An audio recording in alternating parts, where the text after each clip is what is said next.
this 2-day program, we will be exposed in the different facets of compensation and benefits and how we can best utilize them to make sure that we achieve internal equity, market competitiveness, affordability, and alignment to our business strategies and ambitions. This course is for HR professionals who would like to gain better insights on how rewards and remuneration can be effective and yet affordable. Join me and the other HR professionals as we share our insights, experiences, and HR life's lessons about compensation and benefits. I am Vivian Cruz, your global training partner for Certificate in Compensation and Benefits program.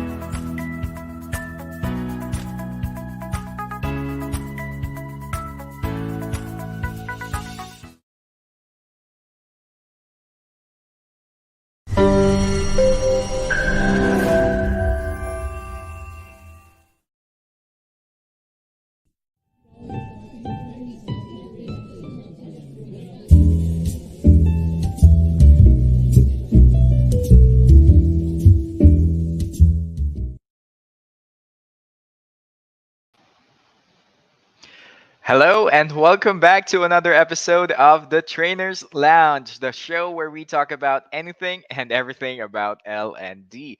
And for today's episode, we are going to talk about diversity and inclusion training plans and how to get started.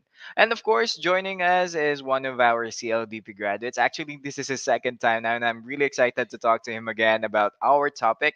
But before that, don't forget to follow our social media pages. You can visit our Facebook page at CLDP Philippines. And all of our previous videos are there as well. So don't forget to like and follow our videos and the posts. And also, our episodes of the Trainers Lounge are available at YouTube. So you can go there and search our channel, Circological Group, and all of our past episodes are there in a playlist just for you. And if you just want to listen and relax to our previous episodes, you can also take a listen to us at Spotify. Just search Trainers Lounge and you're good to go. Well, without further ado, let's meet our trainer for today.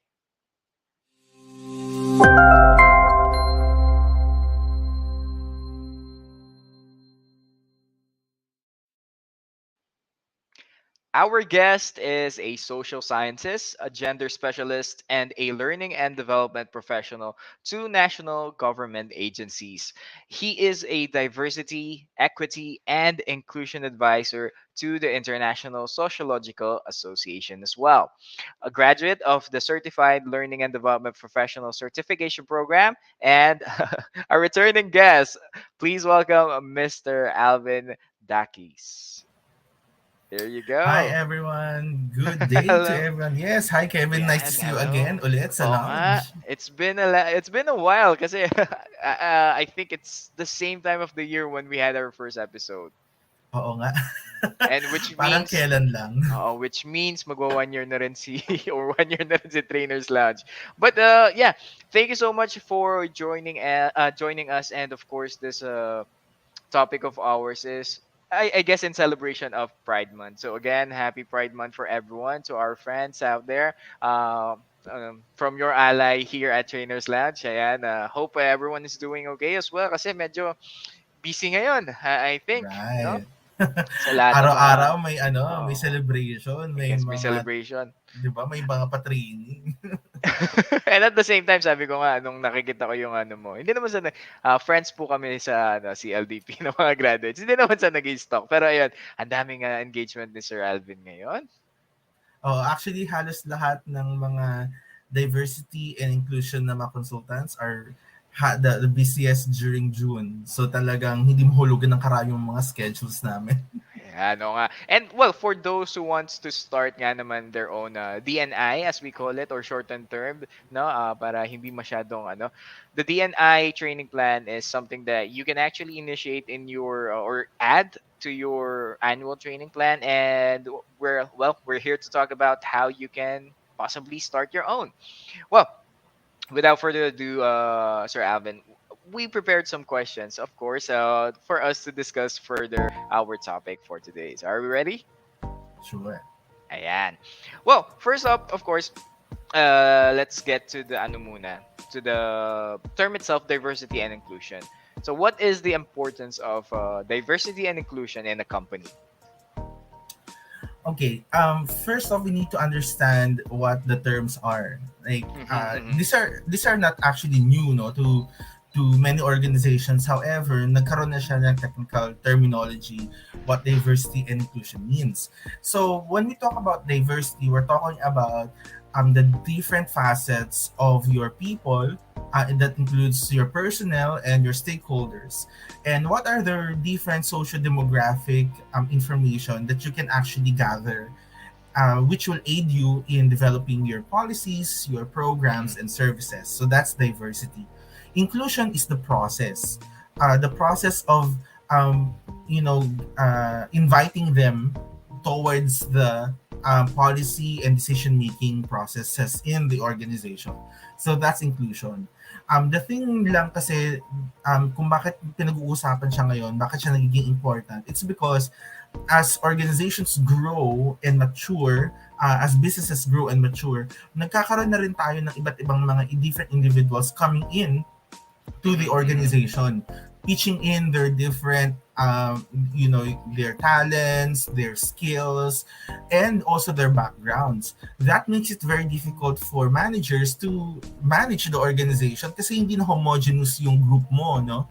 Meron dyan na papasok na mga solo parents, may papasok dyan na may mga people with disabilities, people who might be coming from different age groups, and that will actually shift the attention, or perhaps the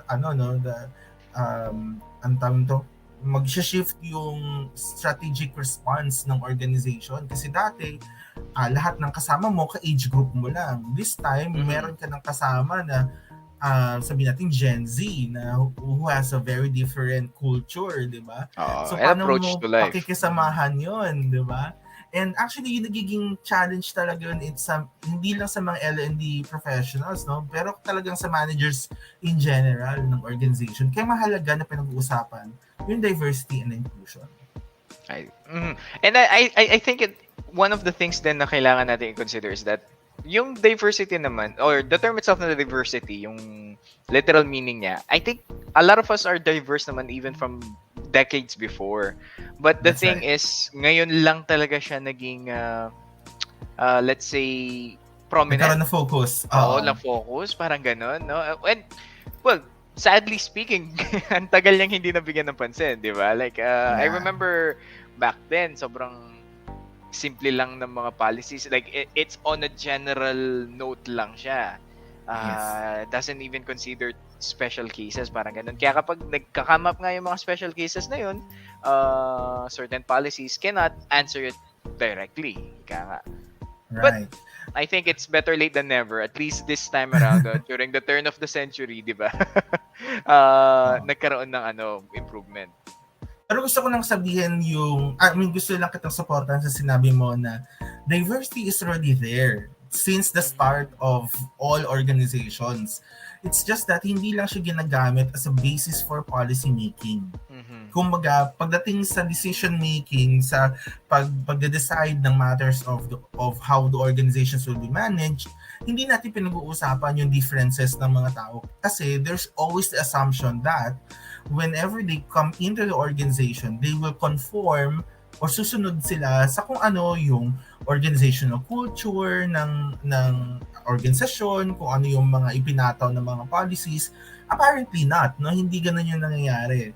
There are many instances na kung saan people either feel left out, no? They don't feel valued, or they just become rogue in the organization na parang hindi ko susundin yan, meron akong sariling lakad.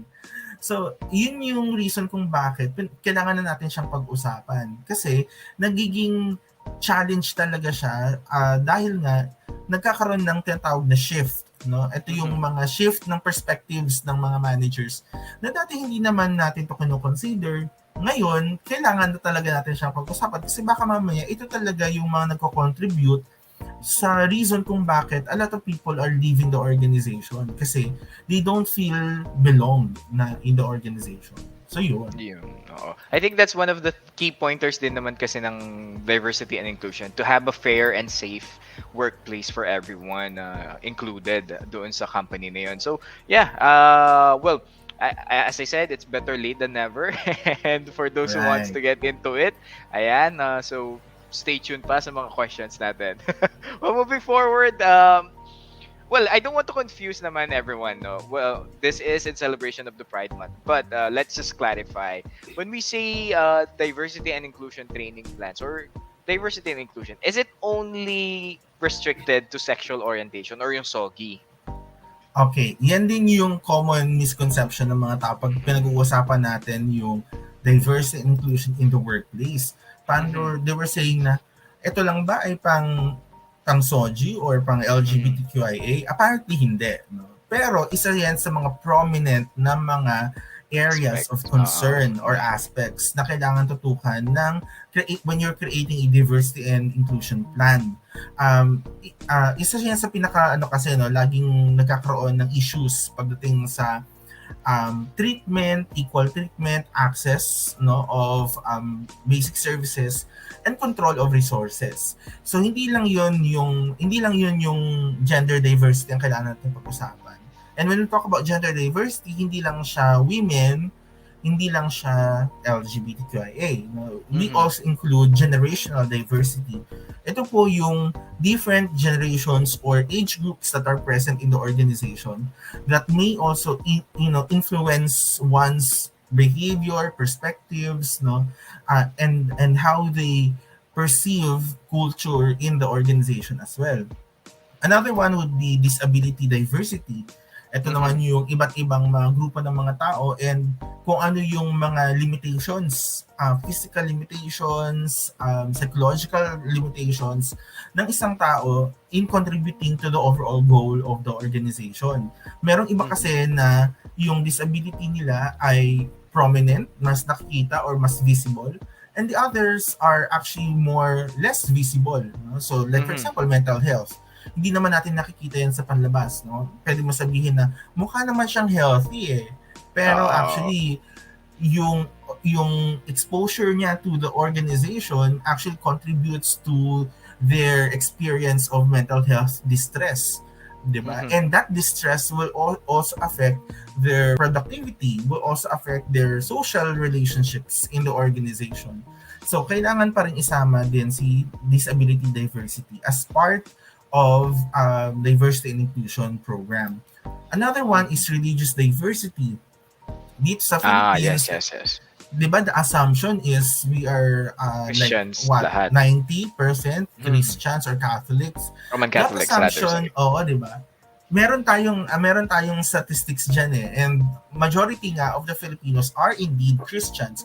Majority. But it doesn't mean not all. Lahat. Oo. So ngayon, kapag wala tayong religious diversity, the tendency for planners, managers, and policymakers is always to put in yung mga religious practices that are specific only to one religious belief. So na-exclude mo ngayon yung iba. And ang nangyayari, minority ka na nga, hindi ka pa nasasama sa policy making, hindi ka pa naririnig yung mga concerns mo.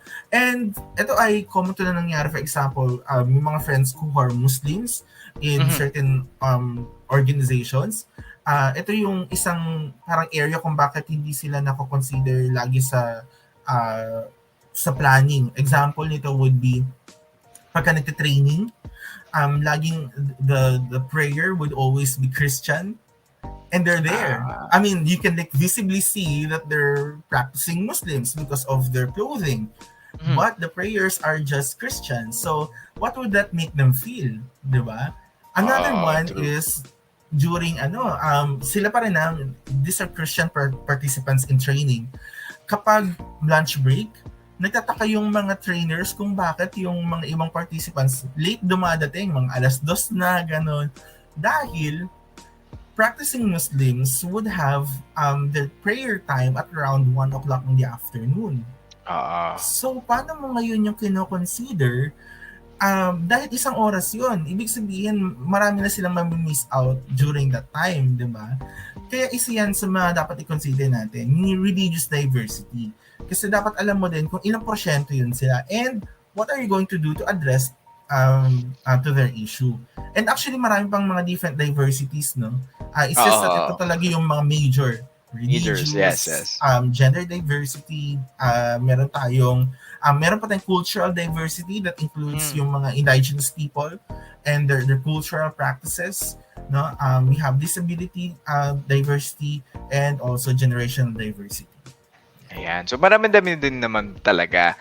Kasi I don't think one person is alike with another, and those differences makes us who we are. And I guess if we divide ourselves because of that, mahihirapan ng company to become one, let's say. Ayun. Yes, and actually yung sabi mo din kanina, no, na limited lang ba talaga yan sa SOGI? Well, apparently, all the other diversities, no, in the workplace, hindi siya specific to their diversity lang. What I'm Mhm. trying to say is, for example, I may be a member of the LGBTQIA, but I'm also a person with disability. I am Oo. also a woman. I am also a practicing Muslim. So, ibig sabihin nun, ang dami mong mga layers. No? Ang tawag natin dyan ay intersectionality. So, whenever that we try to understand diversity, hindi mo pwedeng ikahon lang talaga sa iisang Sa grupo isang ng tao. category. Oo. Yes, yung mga participants mo o kaya yung mga employees, no, dahil marami silang layers doon sa kanilang pagkatao na you also need to consider. Kasi baka mamaya hindi nila issue ang pagiging women nila in the workplace. Pero issue nila yung age, yung generational diversity. Kaya pag nag-a-assess ka ng mga personnel mo, hindi siya mag-appear as concern niya is yung pagiging babae. There's this one Mm. international conference wherein sabi nung speaker, one time she was invited daw sa organization nila, sa company nila. Kasi meron sila parang ano yun parang mga groups wherein that you will go there and then you will air your concern, parang ganon. Nagtaka daw yung moderator kasi babae siya, tapos pumasok siya sa transportation group. So sabi, bakit ka Ah. nandito? Di ba you're supposed to be there sa women's sector?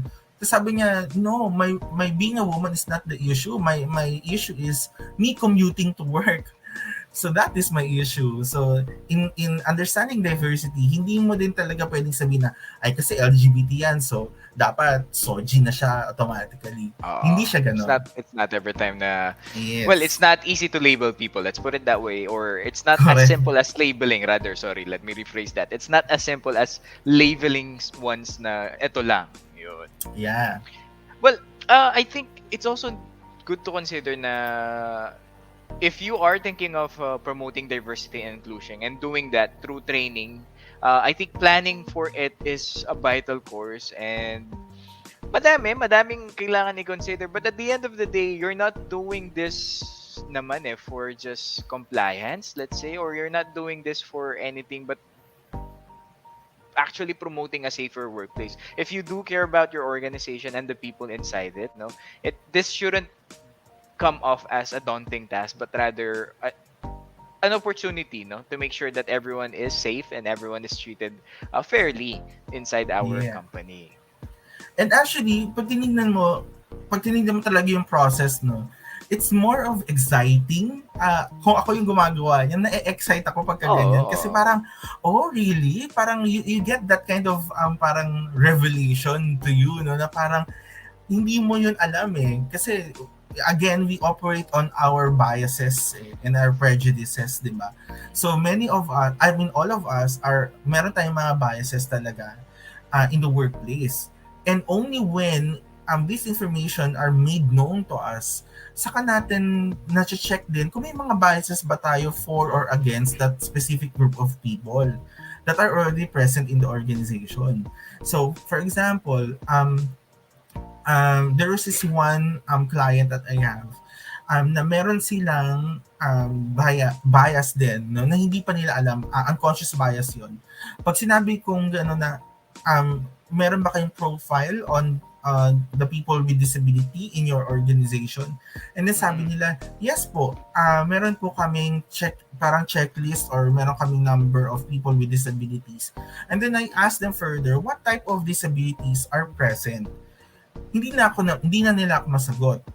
So the next question that I have to them was, what were your initiatives to ensure na inclusive kayo sa mga people with disabilities in your organization? Ang sagot lang sa akin ay, meron po kaming ramp. So yun yung sagot.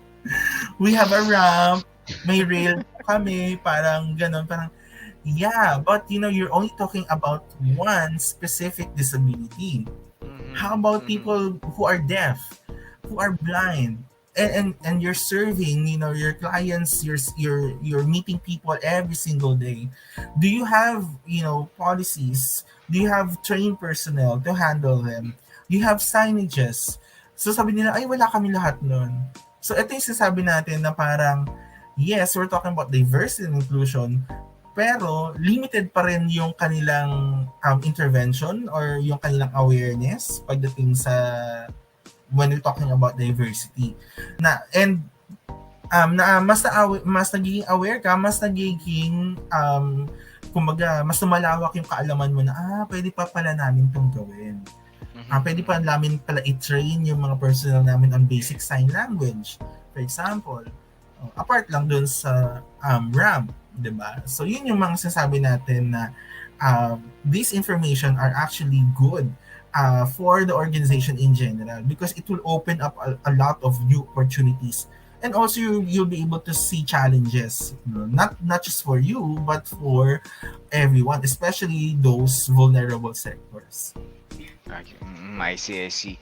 Well, yeah. Now, sabi ko nga kanina, in celebration of Pride Month, I guess let's focus, or our focus for today is yung sa SOGI training or inclusion training plan. But again, if you are also interested in learning about the other things that you have to consider in terms of diversity and inclusion, feel free to ask around. And sa mga government agencies natin, actually, they do provide, what's the right term? Guidelines, ayan. And there are already laws naman in terms of that, especially for differently abled people. I guess it's just a matter of researching. Ayan. So look into things that can help us for promoting a better diversity and inclusion policies for our companies. But now, getting into the training plan, like ayan, we want to create a diversity and training plan to promote inclusion for our allies, the LGBT community. Now, what are some good points naman na pwede nating tignan muna when creating said DNI training plan? Okay, when you're creating a DNI training plan, the first thing na kailangan mo talaga would be a diversity profile. So that's what you need to have. Because mahirap gumawa ng DNI plan if you don't know the profile of the people that you're serving, di ba? Or the people around you, the personnel in the organization. Pero pagdating natin sa iba pang mga levels of diversity, for example, age, that's easy to get. Religion, that's also easy to get kasi we declare that. Disability, that's also easy to get because we also declare that. But SOGI is the hardest of them all kasi hindi natin siya dinideclare. Diba? Hindi man naman dinideclare if you're straight, lesbian, gay, because apparently many people are not open about their sexuality or their sexual identity out in the open, diba?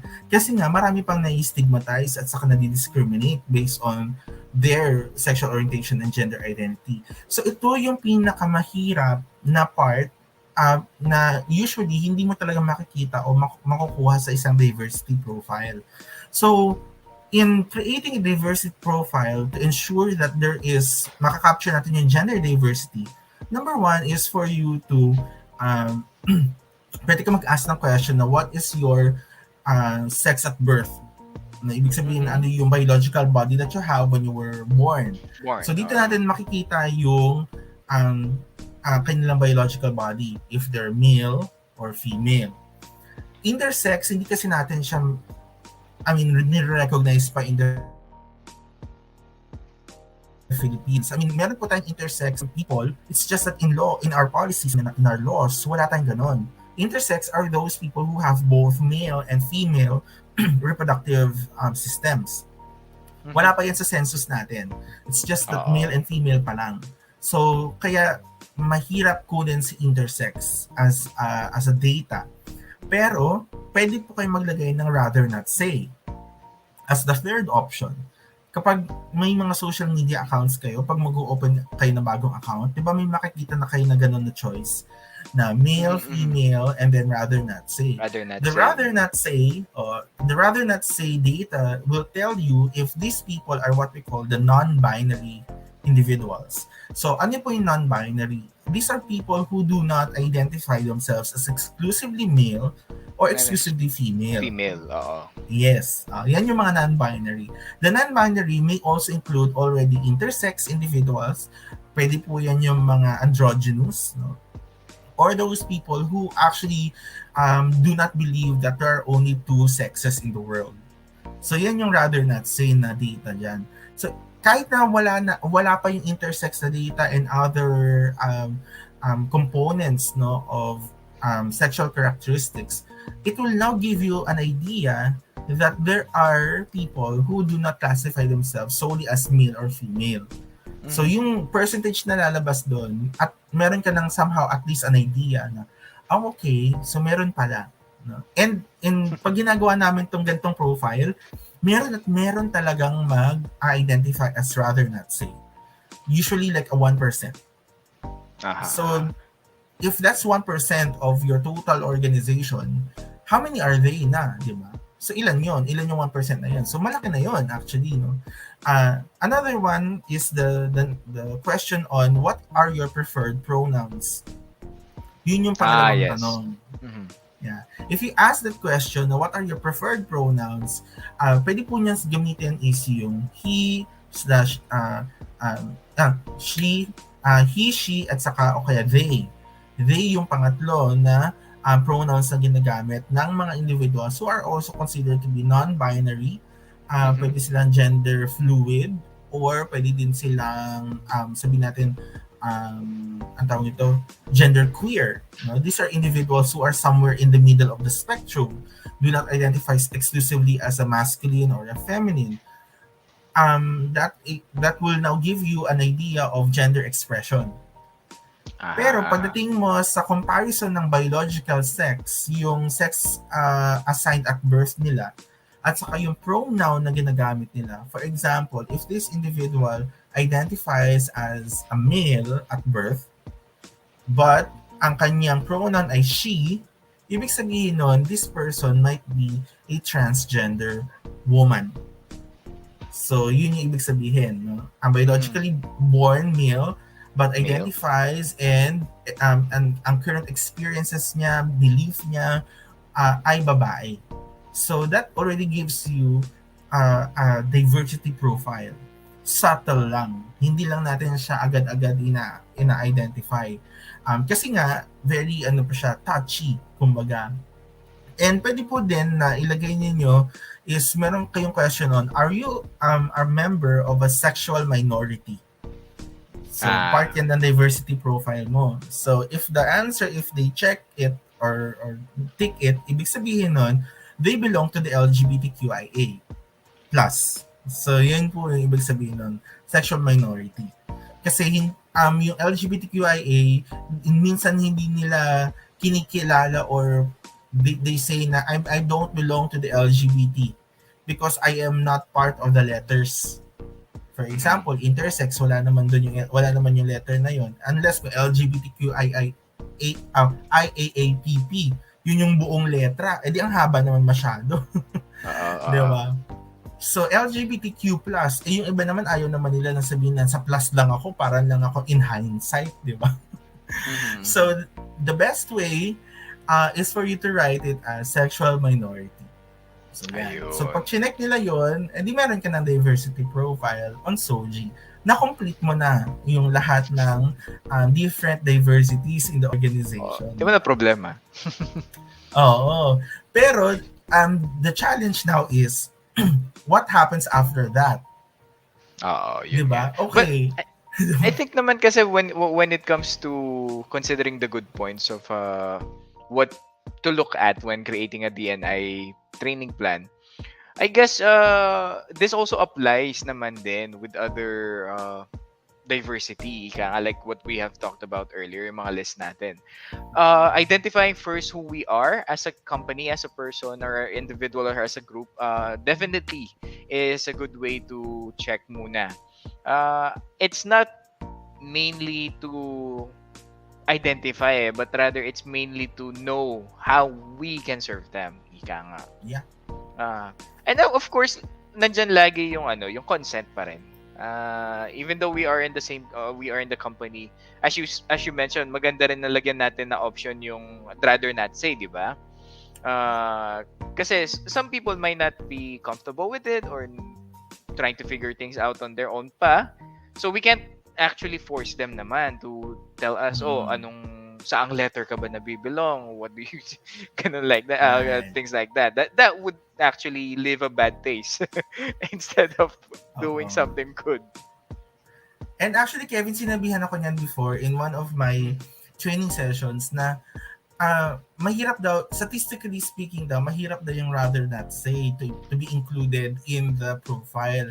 Kasi nga, parang magulo siya, parang hindi mo siya maintindihan. Kasi wala siyang category, di ba? It's just like saying, I'm undecided. Parang ganon.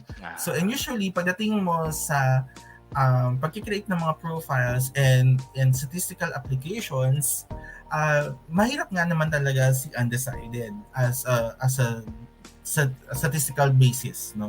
However, hindi naman 'to statistics eh. I mean, we're not just here to count people, but we're here to make sure that people also are free to identify somewhere in that document that they will be represented. And so far sa ngayon kasi wala pa tayong exact tool to actually, identify them without them, na ma-expose sila to additional risk. No? Dahil nga, our current society right now, hindi pa tayo ganun ko-open with a lot of diverse people, lalo na sa SOG. So, that's the only way for us to at least recognize that they are present in the organization. And at the same time, it gives managers and policymakers an idea that we need to address this information. So yun na-mention lang kasi dati yan sa akin ng mga statistician friends, so mga ganun. So it's not just about the numbers, but it's also about representation. So, yeah. Ika nga sa research, hindi lang quantitative ang tinitingnan, qualitative din. Correct. Yeah. Hindi lang tao na the numero, kung hindi pati yung lived experience nila ay isinasama din natin doon sa process. Ayan, I see. Well, thank you so much for sharing that. Ngayon, bakit nga ba natin kailangan? Siguro, one of the questions that might come up, for companies that are new to this kind of training plan, to DNI. But what are the benefits of having a diversity and inclusion training plan per se? So, anong mga benefits? Actually, madami siyang benefits. Madami, Pag tinignan mo, maraming benefits ang pagkakaroon ng plan, training, DNI plan. Well, DNI in its essence, meron talaga siyang benefits sa workplace. Kasi it will give you an idea that there are a lot of different people with different experiences and backgrounds. And that means more solutions to the ever-growing problems or challenges of the organization. Kasi the more diverse your people are, ibig sabihin, they now have different perspectives, approaches, and processes to address a certain problem. Hindi lang tayo monotonous na ito lang yung my way or the highway lang, di ba? So yun. So a DNI plan helps to identify these diversities. It will now give you different viewpoints kung ano yung mga pwede mong i-explore. And then next one is it will also give you innovations. innovations in your approach as a manager, innovations in your policies, because hindi naman natin to dati entertain, hindi natin siya pinag-uusapan, and innovations also in creating solutions. Dahil nakikita natin na maybe their perspectives will create or will give something that's new to the table na hindi naman natin talaga pinag-uusapan. Example, solo parents. When we have training, hindi natin nako-consider yung solo parents who are breastfeeding. And that becomes a challenge, di ba? Paano kung sa laki ng workforce mo, for example, 70% of them are women. 70% of these women are actually women of reproductive age. Ibig sabihin nun, pwede pa silang mabuntis. How many of them have children 0 to 5 years old? How many of them are breastfeeding? So now it will give you an idea na ito yung ma-encounter natin ng mga challenges. Kasi paano natin sila i-include in the process na hindi natin madi-disrupt yung kanilang breastfeeding na time, di ba? Kasi if madi-disrupt natin yun, most likely hindi na sila magpa-participate. Or most likely hindi sila a-attend, ganyan. Or a-attend sila pero for the sake na ma-attend lang. Hindi talaga sila nag-grow as an individual. And another one, the benefit ng DNI plan is, of course, it will help you create a plan to boost the morale and engagement of your personnel. So, hindi nga natin nakikita sa plan agad-agad ha. There's a process for you to do that, di ba? So, paano ba yung employee engagement? How am I going to engage with people who are Muslims in my organization? I don't know how. For all my life, I'm a Roman Catholic, mga ganon. So, that already gives you a chance to learn from their, sabihin na lang natin, from their lived experience. Ito, taking from my personal experience, first time kong mag-run ng isang session sa, where was that? Cotabato. So, punta ko ng Cotabato, and then I was facing all my participants are all Muslim women. So I was really so conscious. I was afraid. I was ganon. Bakit? Well, it's because hindi ko alam kung baka mamaya ma-offend sila sa mga sasabihin ko. Hindi ko alam kung paano ko i-approach yung jokes. Hindi ko alam kung paano ko sasabihin yung mga words. Because I don't know them. I don't know their culture. I don't know how they operate, mga ganyan. And the LDI plan will actually help you, at least magkaroon ka ng idea kung paano mo sila i-engage first and foremost. So, nag-research ako. So, ano ba yung mga words that I'm not supposed to say? Ano ba yung mga jokes that are sensitive to them or topics that are sensitive to them, mga ganon. So that's creating the LDI plan in engaging your participants. In this case, yung employees mo. And when I went there, syempre meron akong lahat, takot ako, di ba? Parang I'm so conscious and all. So the first 30 minutes, I was trying to break the ice with them. And dahil nga may idea ko na parang baka mamaya hindi nila ma-appreciate yung topic. And you know what the topic is? Family planning and reproductive health. O di ba? Di ba, talking about sex to, very conservative Muslim people, parang oh my gosh, paano ko to sasabihin, di ba? How will I explain sex in such a way that they will not feel, na parang ang bastos naman, ganun. And then lo and behold, when I was already there, many of the things that I already established in my DNI plan, hindi yun yung nangyari. Kasi, mas bastos pa sila sa akin, in fairness. Well, you never know people nga naman. You never know naman, di ba? Sobra. I was so shocked. Parang ako na culture shock. Parang, Parang ganun. As in, they were so open about their sexual relations with their husbands, and their challenges that they experience. And ako yung parang, I was laughing, pero I was nervously laughing. Parang, because hindi yun yung iniisip ko di ba? Hindi yun yung pinanggalingan ko. So, this is the kind of experience that we have that makes us better in people who can engage with various Mm. experiences. So after noon, parang okay, mas bastos pala kayo sa akin, eh di magbastusan tayo dito. Ganun. So mas naging maganda yung interaction namin, mas naging open sila, truthful, no? And they were really able to help me identify some of Their the needs. issues and their needs. One of that na they were able to correct and give me a good grasp is the dowry. No? So, kasi issue yun pagdating sa gender, yung dowry. For some feminists, hindi nila naintindihan yung dowry system. Para kasi parang binibili mo kasi, di ba? Pero actually, they explained it to me, and then they explained it in such a way that I understand what it means. It's actually a gift. Parang ganon. A gift from one family to another family. Parang, nga naman, kung isipin mo sa ganong aspeto, hindi naman talaga siya binibili, di ba? Oh. So for them, meron talaga siyang respect. Alam mo yun, yung parang you're giving it out of respect, out of courtesy, no? And kapag ganun yung pagkaka-explain, parang, nga, so asan yung masama dun?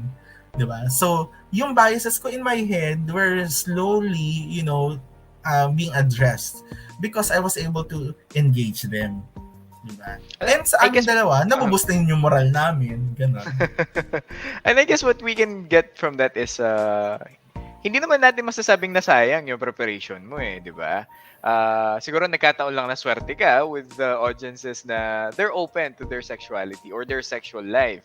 Yes. But then again, maganda pa rin talaga yung nagpe-prepare tayo. So what if isa doon That's sa right. sa mga participants mo at that time wasn't really that open compared to the others, di ba? Correct. And actually sa DNI plan, dapat you're able to create different scenarios talaga na what if merong ganito yung mangyayari? What if hindi? Di ba? So dapat meron kang parang standard response to a certain inquiry or a certain approach, di ba? Or what if hindi ganito yung actually sa DNI plan hindi lang naman yung pag-engage mo sa tao eh, but it also involves pati yung environment, di ba? Yung venue itself, for example, is it is it conducive for learning for everyone?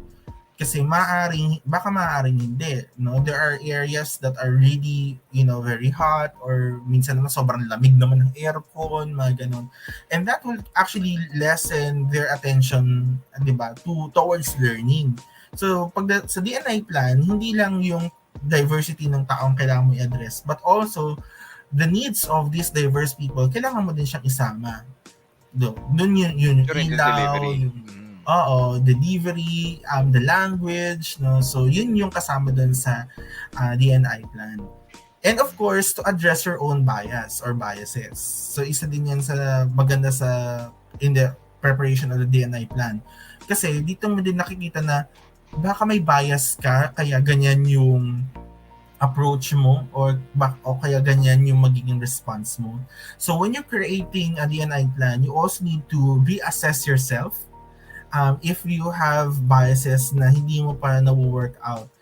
And there are times na I have to tell to the participants na we are all biased, and I'm biased myself, and I'm working on it. I'm working to, get rid of those biases or to lessen those biases. And if you tell it to your participants, mas naintindihan nila na okay, hindi siya nandito para i-judge ako. Nandito siya para i-work out yung mga differences namin. And mas mag-open up sila sa'yo. Ayun. I guess, na-introduce natin ng konting topics for the next question. What are the challenges of L&D professionals when conducting or creating DNI training plans? Ayan. So, medyo may pahapyaw na tayo kanina eh. Yes. Pero pwede pa natin palalimin yung topic, no? Working on your biases is the greatest, for me, the greatest challenge in creating your DNI plan. Bakit? Kasi these biases, dalawa yan eh. The visible one, the conscious bias that we have. Ito yung alam mo na you don't like this group of people, but you still discriminated them anyway, that's a visible bias.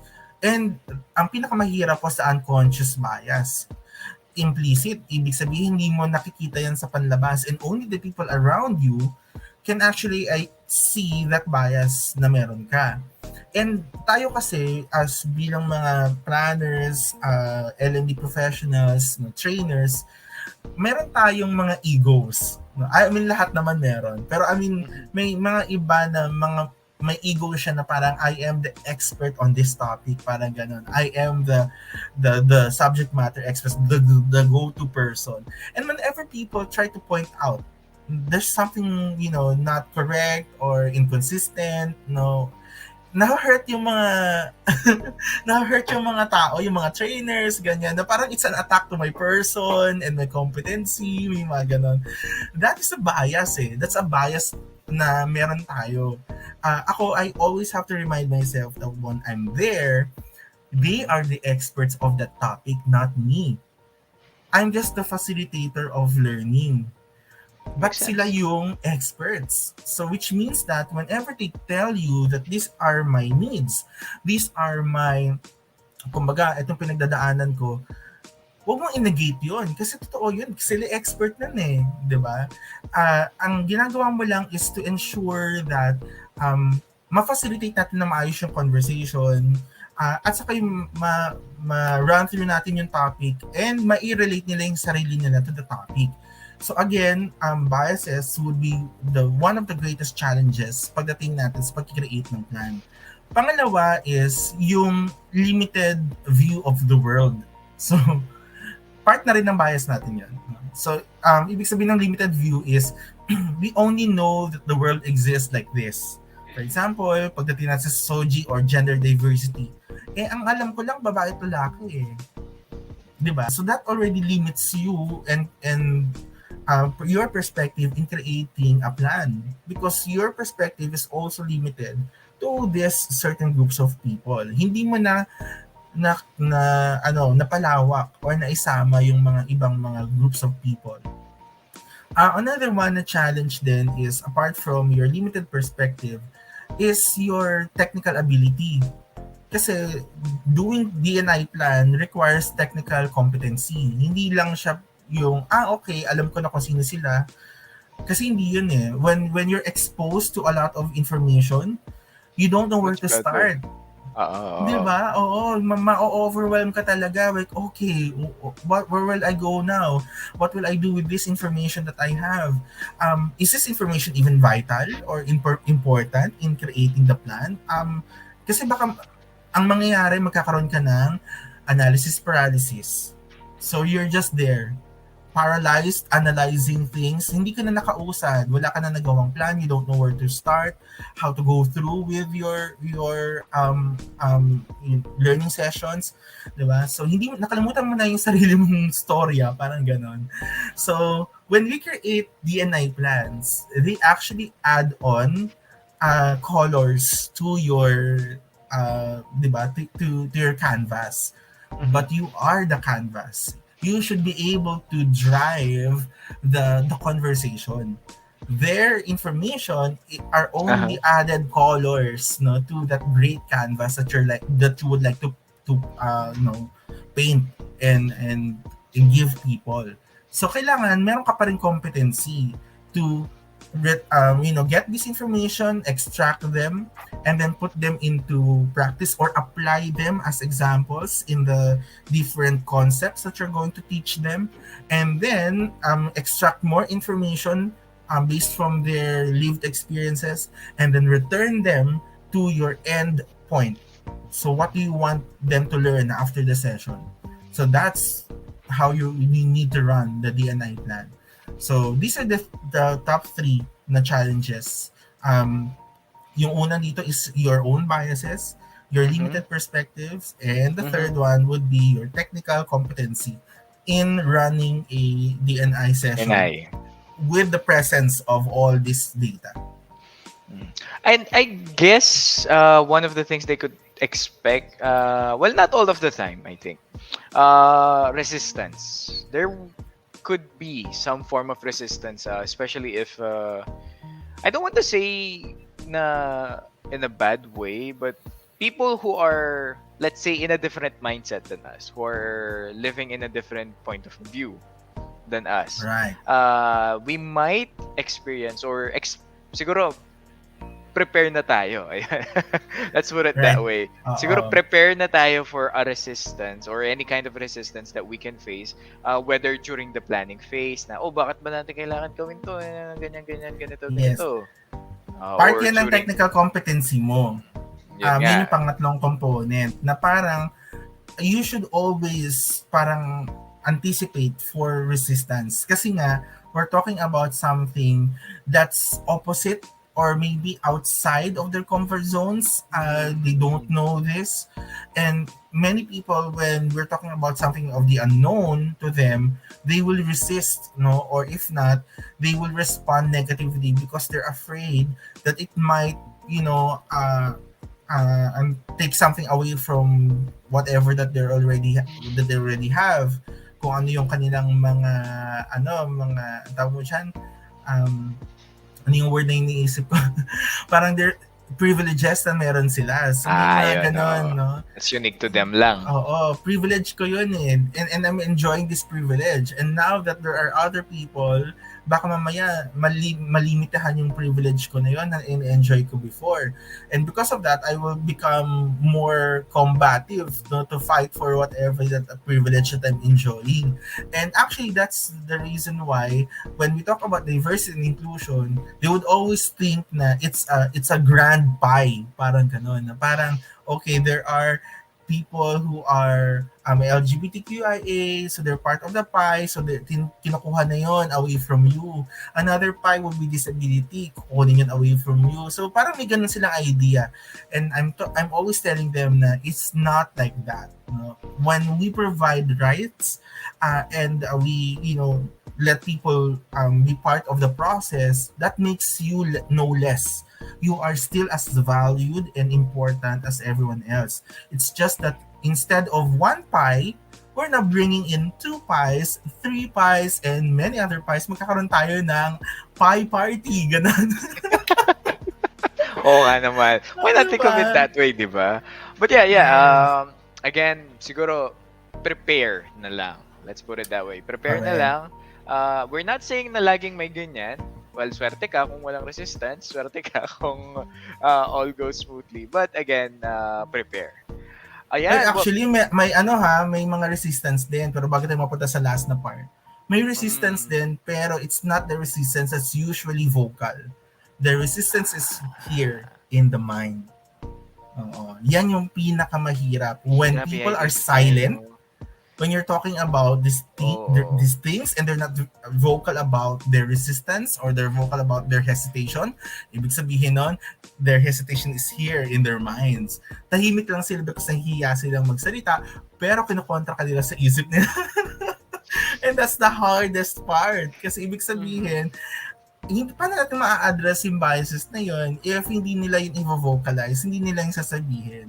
So, kailangan part ng technical competency mo as a DNI trainer is of course to, and make them feel that this is a safe space for you to discuss these things and we will not judge you because we are all victims of circumstances here. Kumbaga, lahat tayo pinagdaanan yan and pinasa lang din yan sa atin. And we're here to assist you in, opening up to more possibilities.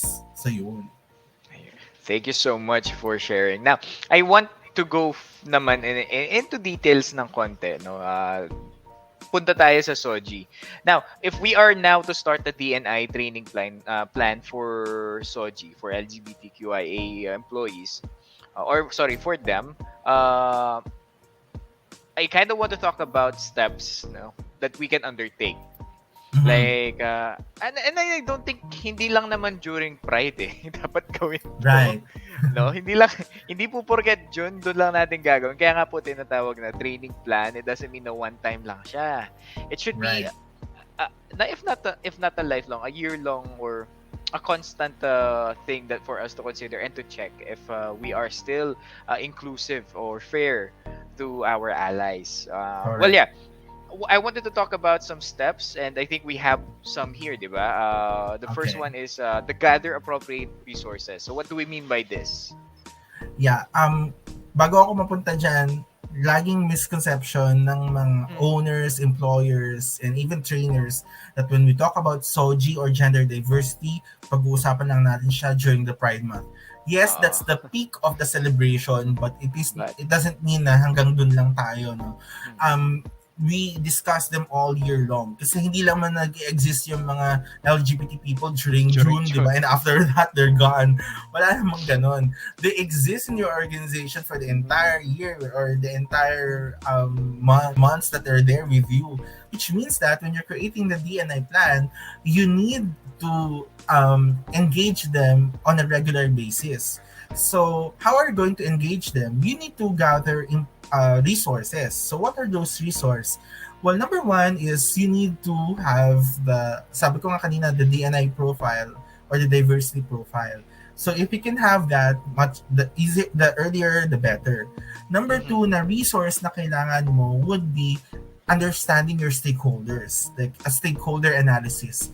So ano po yung kakailanganin natin? Sino ba yung makailangan natin kausapin ng mga tao? Meron bang nag-exist na LGBTQIA support group or a mhm, SOGI support group in the organization? Or perhaps baka may mga NGOs nearby that can actually help us in creating our plans, appropriating our resources. So that's the second resource. The third resource ay, syempre, tingnan mo din kung meron kayong pera for that, di ba? Because it will require you to spend, di ba? Kung magkikreate ka ng training, di ba? So may pera ka ba pampakain sa kanila? Meron ka bang pera para sa pagkikreate ng mga specific na merch or IEC materials na gano'n? And I think the fourth resource that you need is, may oras ka ba? Do you have time? No? Syempre, kailangan mo siyang bigyan ng oras. But the question is, may oras ba yung management? No? Again, when we're creating this L&D plan, gusto natin na hindi lang yung mga personnel ang na-engage natin or yung stakeholders, pero pati yung management, pati yung mga leaders natin. Bakit? Kasi sila yung merong mga may kapangyarihan eh. They have the power to make things happen. And if they're not being engaged, di mo sila nabibigyan ng oras, then most likely, for compliance lang natin ginagawa yung DNI na parang, sige, gawin lang natin because it's Pride Month, etc. Pero after nun, wala na. It doesn't translate into new policies. It doesn't translate to new engagement. It doesn't translate to productivity in the workplace. We're not challenging the norms because the leaders are not involved. So yun yung different group resources na pwede natin kunin or kolektahin. Apart from the information from our clients or stakeholders, we need financial resource, logistical resource, and of course, leadership or the time resource. Yun. And then going next after that, siguro na if you've completed your resources, I think the next step would be to look at all the company policies. Ayan. Right. Kasi Um, I think hindi tayo pwedeng mag training plan agad kung hindi rin natin alam kung ano yung current situation, di ba? yes, correct. When you look into the policies, there are some ways that you need to focus. There are some of the things that you need to focus on when you are actually looking in the policies, because again, you will be overwhelmed because there are many policies in the organization. Mhm. But number one, meron ba siyang mga policies that are sexist in nature? So ibig Oo. sabihin, they were written in such a way it's coming from a perspective of one dominant sex or dominant group of gender diversity, Mhm. or meron bang mga policies dyan that are actually stigmatizing a certain minority group, a sexual minority group. Yan. So yun yung kailangan mong tignan sa mga policies. Pangalawa, meron ba tayong mga enabling policies? So, ano po yung enabling policies? For example, strategic plans. No? These are also aided by policies. Strategic plans in the organization, meron ba nakalagay doon? For example, developing or enhancing human capital. So pag meron yun, ibig sabihin nun, pwede mo nang ipasok si SOGI Diversity or si DNI kasi part yan ng investing in human capital, di ba? So, or human development. No? And kailangan marunong ka rin maghanap strategically kung saan mo makikita yung, sa mga policies mo na pwede mong i-lodge yung intervention mo. Because again, when you present this to the top management, hindi naman nila to titignan as if na parang, oh, this is so unique. Okay, this is so nice. Wala, hindi man ganun eh. The first thing that they will tell you or ask you is, do we have resources for this? Is this part of our strategic election? Mga ganun. So yun yung tanong nila sa'yo, di ba? So the second part is for you to understand that policies are there in place for, number one, for you to address a certain gap, or number two, for you to create an opportunity for development.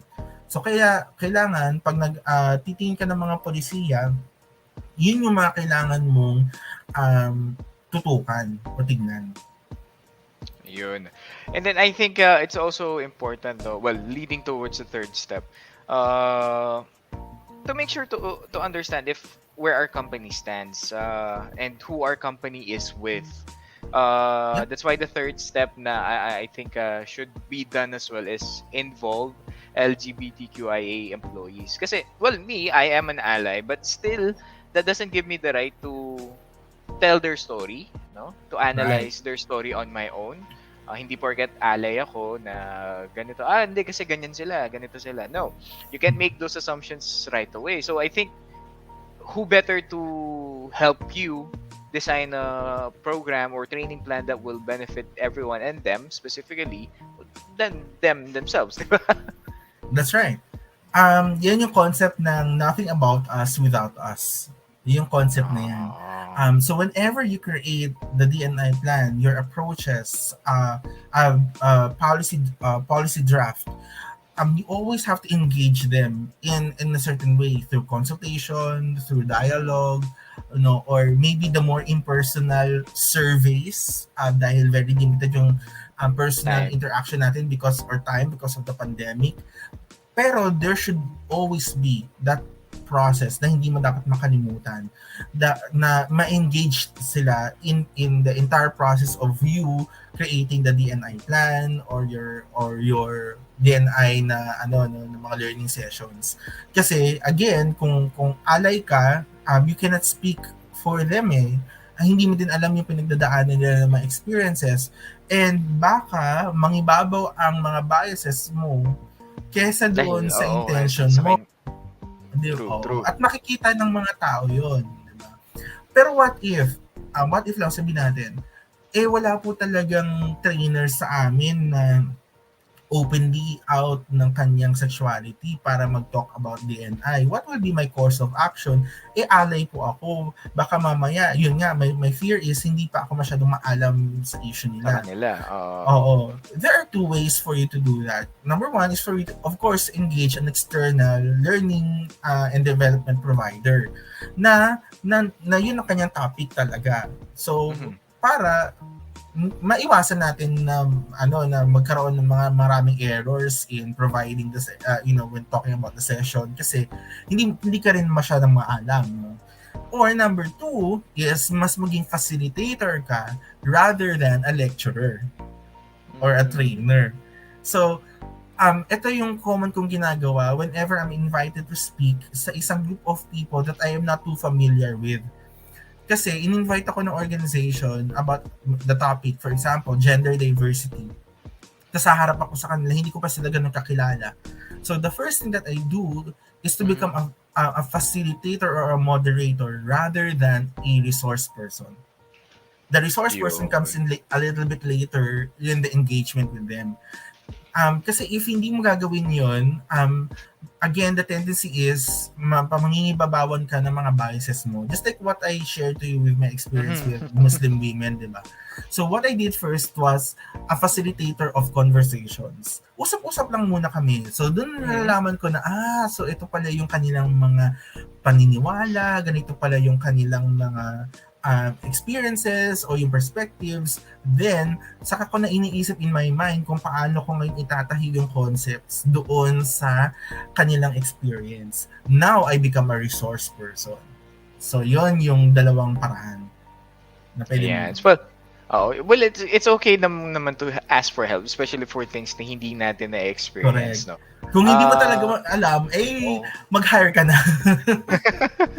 if Mahirap mong pahiya. marami din kasing cases na na halimbawa, wala kasing ganitong representative sa aming company, ganyan, Correct. things like that, or parang ganun, or ayaw maki-join nung ganito namin na member. Yes. It doesn't Kasi mean naman kasi nahihiya. na, he doesn't mean naman na siya yung iaano nyo, but rather gather information as much as you can from them or involve them as That's much as, right. of course, within their comfort zone. Wag natin silang pilitin din naman. Oo. Kasi when you do that, instead of Eh, helping, mas nakapasama resistance yun. pa. Oo, Oo. resistance pa ang mangyayari. Well, now, siguro, nakapag-gather ka na ng resources mo, you've checked your company policies, you've involved your LGBTQIA employees with the plan. Now, I guess the next step is focusing on genuine inclusion. Ayan. Yung totoo Ah, talagang inclusion. Ayan. So ano ba yung ibig sabihin ng genuine inclusion?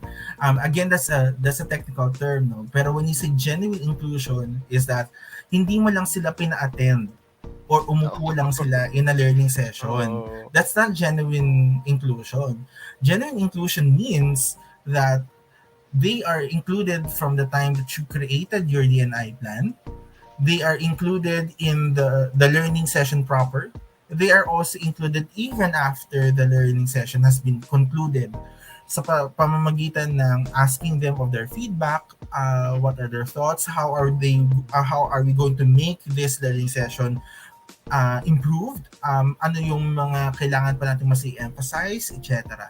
And of course, to include them in policy recommendations. That's the last in the cycle. No? So what are the things that you will recommend to the top management to me, no, bilang isang L&D professional, for example, ano ba, na ikaw yung nagra-run ng session, ano yung mga recommendations ninyo to make this program better?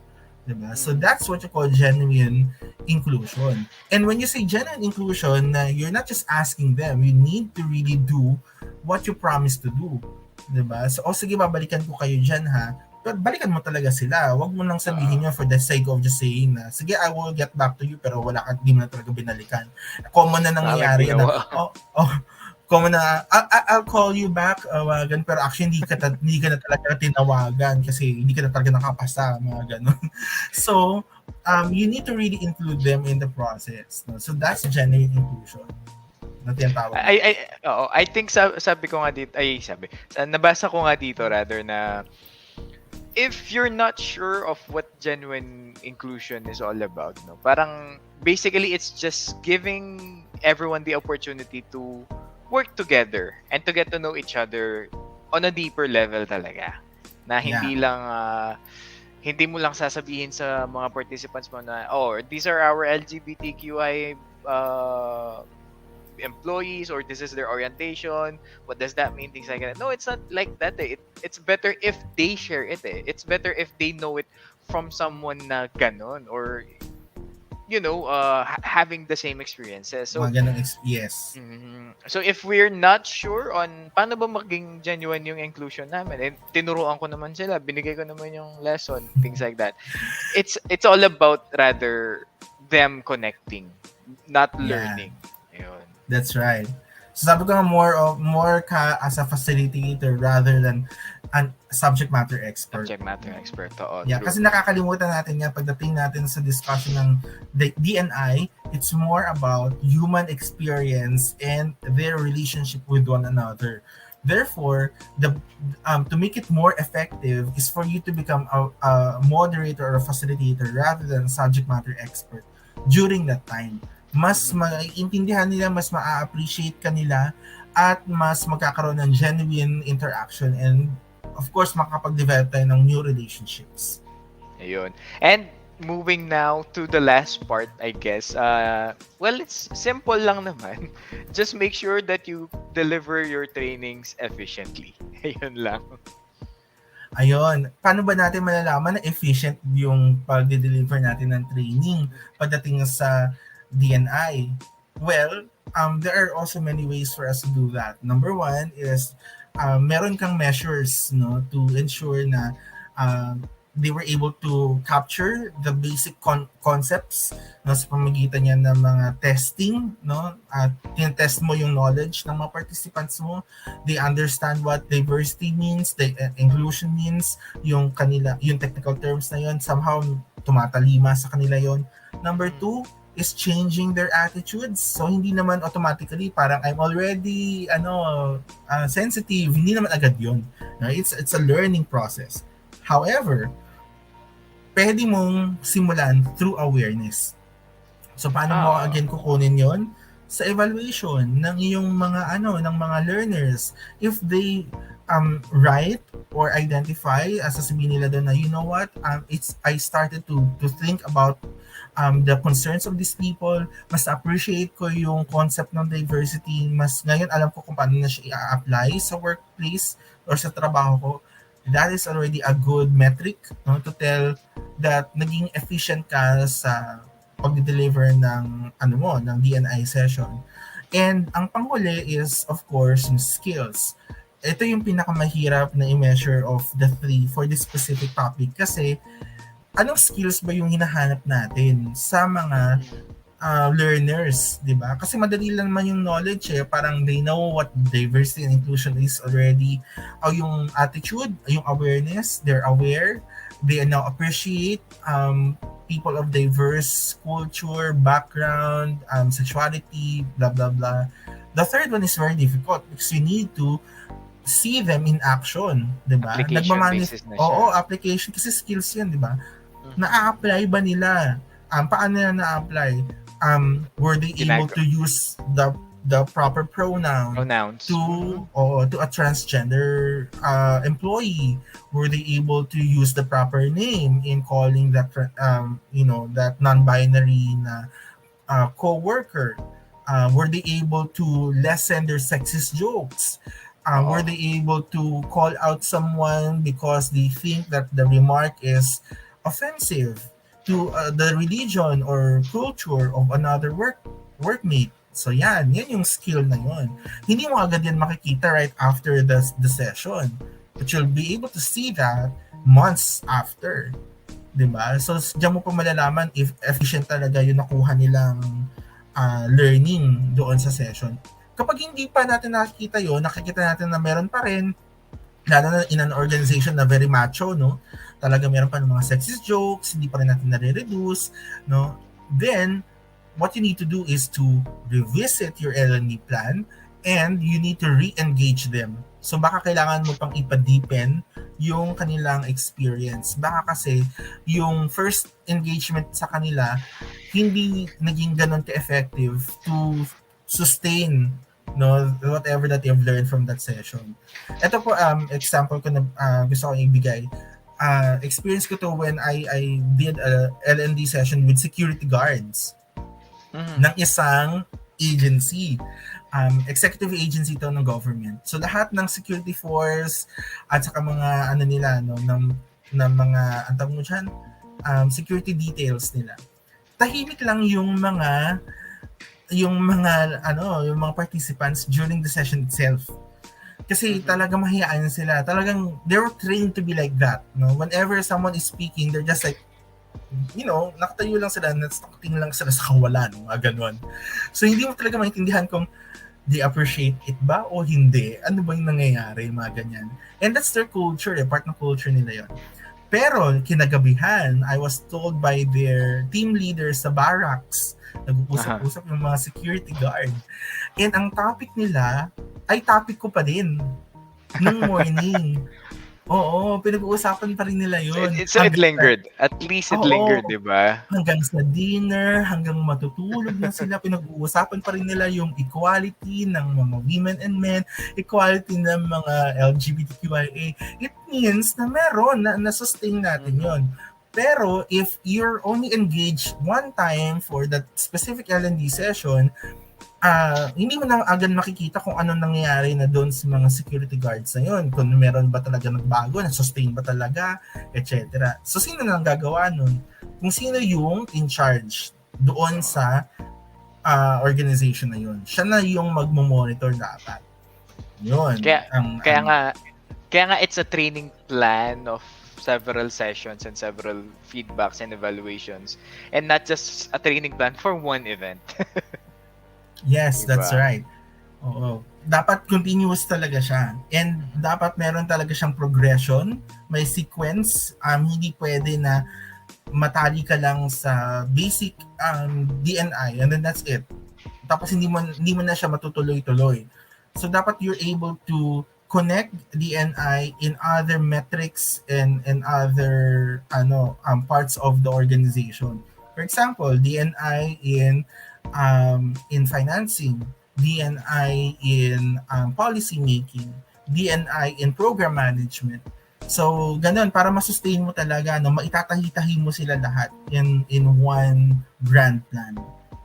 Ayun. Well, I guess that's about it, no? In terms of the steps that we have to check, or not really have, but rather we can take if we want to create a training plan for diversity and inclusion. But again, no, thank you so much. It's been a while, and ang haba ng usapan natin. I enjoyed it. Hopefully din sa ating mga viewers, we're able to pick up things for them to apply for themselves if they're still not let's say sure kung saan pupunta or saan direction ang kanilang iti-take for their company. But no matter what, always remember na marami tayong resources dyan. We have a lot of different things that we can get from, and nandyan naman si Sir Alvin if we need help with our DNI training plans. Well, Sir Alvin, again, thank you so much. And before we end our episode, do you have something to share for our viewers? Yeah, if you're interested to know more about diversity and inclusion in the workplace and how we're going to make it more practical and fun at the same time, very comprehensive, you can also visit our website in www.adgenderph.com or through our Facebook page at Gender PH Institute. If search niyo lang yung name and then mag-appear na siya doon. You can message us there for you to start talking about DNI in your organizations. There you go. So feel free to check their websites. Again, that's adgenderph.com. Yan, and their Facebook page as well. And also, I think Sir Alvin is open naman sa social media for messaging. Yes.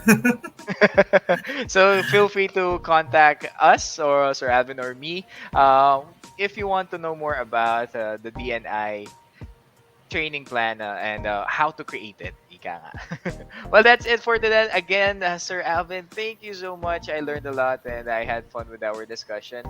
Hopefully, marami pa tayong matulungan to be clarified with how DNI should be done talaga. Yes, thanks Kevin also for having me again.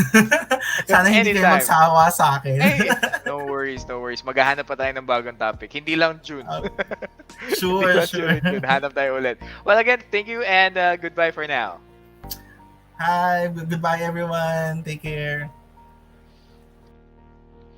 And that was Mr. Alvin, and I hope natutunan nyo ang mga things na pwede nating i-consider when creating a DNI training plan. I guess on my part, it's not easy talaga to understand people and their needs in one go. Hindi lahat ng tao pwede nating i-label na ganito, hindi lahat ng experiences pwede nating i-summarize sa iisang papel or sa iisang document lang. What we need to have is the willingness. Yung willing talaga tayong ipakita na fair lahat, safe lahat sa ating workplace, no? We should not consider this as something na compliance na naman, we need something to do about it. But rather, it's something that should come from yourself na I want my employees to feel safe, I want my workplace to be fair, and I want everyone to feel included in my company. And if we are in that mindset, then that's a good way to start. Well, that's for today's episode, and hope to catch you next time in the show where we talk about anything and everything about L&D. This is the Trainers Lounge. I'm Kevin. See you next time.